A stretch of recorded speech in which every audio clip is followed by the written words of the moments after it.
Welcome back. So wanted to give you an update on how things are going with the DAR and the inspection of the aircraft for the new airworthiness amendment, which actually is going to be an extension too for another year, so I don't have to do this amendment and then go and renew it again in another few days, because it expires on the 27th of August.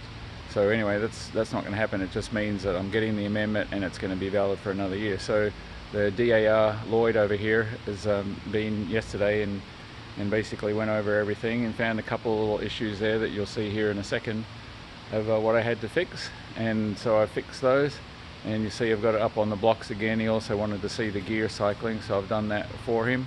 But then he was looking through the regs, and because this isn't an amateur built aircraft, because it's in the R&D category, I actually have to get another ANP to come off and sign off on the condition inspection. So I'm actually seeing if I can get the guy who came here the other day, who's going to eventually do the prop balancing, to see if he can get it. So I'm just waiting on a call back from him. And so just another person inspecting it, so more the merrier. Because really not going to find anything at some point once everybody's looked at it. So that'll be hopefully maybe later today, tomorrow or something. I'll hear from him and we'll get that underway, and then everything else with the DAR is all sorted out. He's happy with everything, so as soon as he has that condition inspection from an ANP, then it's all good to go. So I'll let you know how that goes. Until then, depending on when I can get the ANP to come here, I may be out and doing a little bit more testing, but while I've got it sitting here with the cowling off and up on the blocks, I figured I'd just leave it there and see if I can get him to come, later today or tomorrow. Probably more likely tomorrow if there's a chance. And if it's going to be until next week, then I'll pull it back off the blocks and take it out and do some more testing. I still want to do that temperature testing that I was talking about, where I just static run it on the ground on the ramp out here and see how the temperature performs there with no fresh air coming into the cooling vent.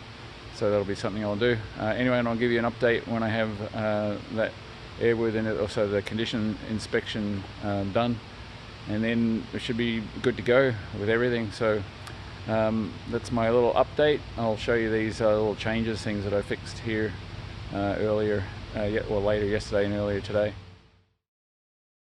Okay, so first up, Lloyd had asked me to just move this one braided line there for the gear retraction.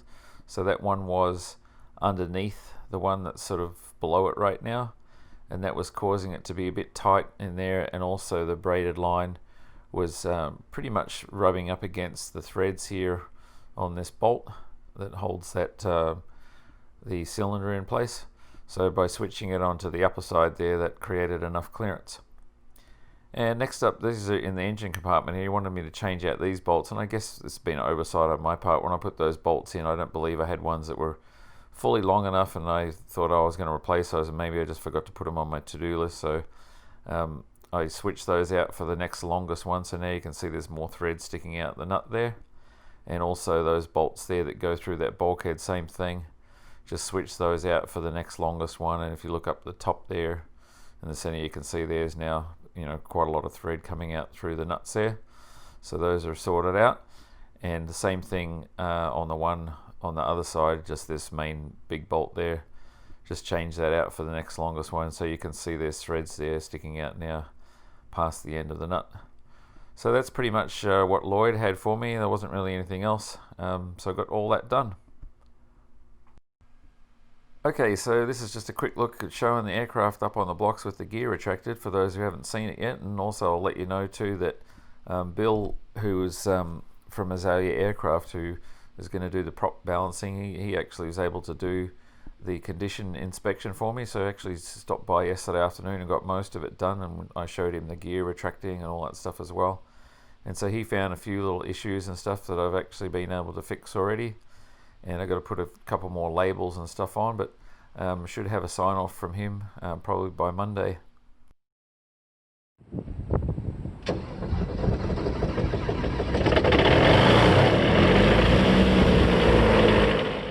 Okay, so I mentioned I wanted to do another run to compare how the cooling works on the runway to on the static ramp here.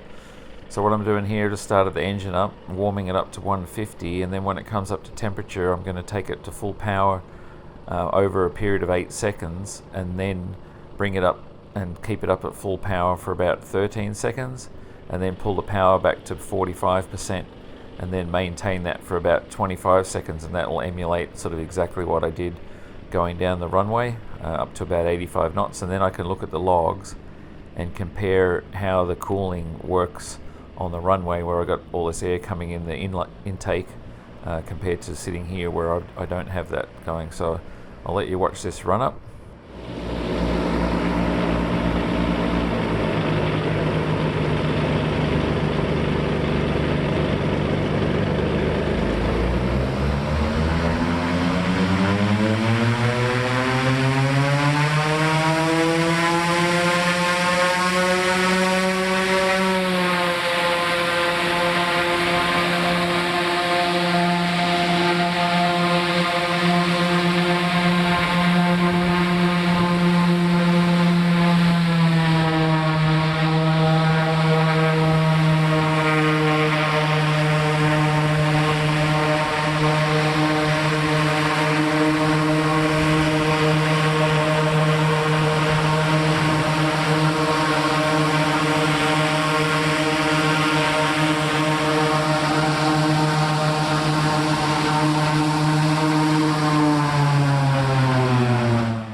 And after that run, I also let the engine cool down, and then I did another run to basically full power and hold it as long as I could until things started to get too hot, and I'll walk you through the logs on that one too shortly. So here's the logs from today. If we look at the first one here, I'll zoom in on this. And there's a lot to look at here, the data, but if I just basically take you over to this other tab here, the main thing here is your throttle. So this is where I rolled into the throttle there, tried to sort of make it over 8 seconds, and then another 13 seconds of full power, and then dropping down here to about 45%, so it was about 46.5%, and maintain that basically for about 21 seconds or so. So if you look here, you can see where I pulled the power off there. You can see that the coolant temp there, which is the light blue, and the dark blue oil temp still continue to rise there, and it was a little bit cooler today than it was the other day when I took it out, I believe. Anyway, I'll show you in a second what the other one looked like, but you'll see on the other one there it was actually leveled out here more so, because as I was sort of zipping down the runway just at that constant 45% throttle, the extra air coming in the intake there basically just sort of leveled out the coolant temperature there, and kept the oil temperature from rising too much. So yeah, it's just basically proving there that the intake is working. I'm getting fresh air coming in there more than what you would do sitting on the ramp, and obviously that's probably going to happen anyway, but it's nice to be able to prove it. Alright, so here's the run from the other day when I was out on the runway, and if you sort of scroll it here to where I took the power off, you'll see as the power comes off, it's still, the temperatures are still continuing to rise, but not long after that, once it's in there in the 45%, the coolant temps basically level off and continue to stay leveled off here all the way through the rest, whereas the other one, it was continuing to rise.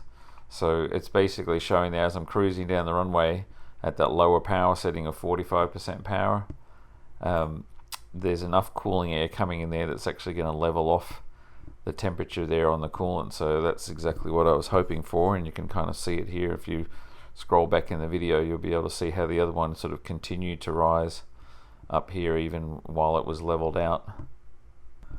Alright, so now if we look at the second run that I did, and I didn't video that because you've seen a similar one just the other day, but if I zoom in on that,